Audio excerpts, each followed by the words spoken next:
दोस्तों, जैसा कि आप देख रहे हैं, मेरी बाई जानी मेरे बड़े प्यारे दोस्त और मेरा एक बड़ा पुराना यार मौलाना जुनैद साहब, ये मेरे बड़े पुराने दोस्त हैं, भाई हैं। और आज काफ़ी अरसे बाद हमने स्पेशल इस मुलाकात को तरतीब दिया है, जिसके लिए आज मैं डेरा इस्माइल ख़ान आया हूँ। चूँकि ये मेरे भाई उम्रा शरीफ के मुबारक सफ़र से वापस तशरीफ़ लाए हैं और मैं इनसे दुआएं लेने के लिए, रहमतें और बरक़ात समेटने के लिए जो अभी तक अल्हम्दुलिल्लाह इन पे बरस रही हैं और इनके पास मौजूद हैं, उनका कुछ हिस्सा अपनी ज़िंदगी में शामिल करने के लिए यहाँ हाज़िर हुआ हूँ।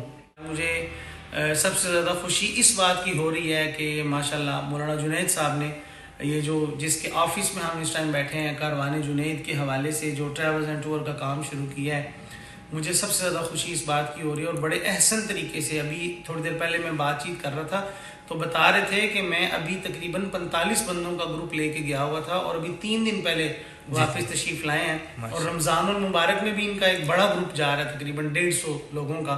तो उन 150 लोगों में शायद हम गरीबों का भी एक नाम हो जाए। तो इंशाल्लाह मैं भी इस रमज़ान में इनके साथ ट्रैवल कर रहा हूँ, कारवाने जुनैद के साथ इंशाल्लाह। तो मुझे सबसे ज़्यादा खुशी तो इस बात की हो रही है अल्हम्दुलिल्लाह।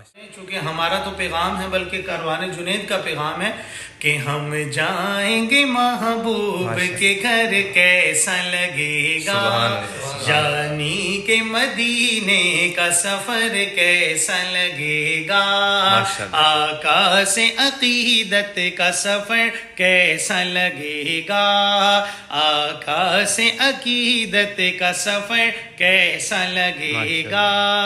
तो दोस्तों, यही मिशन है कारवाने जुनैद का और यही मोटो है, यही पैगाम है, आओ मदीने चलें।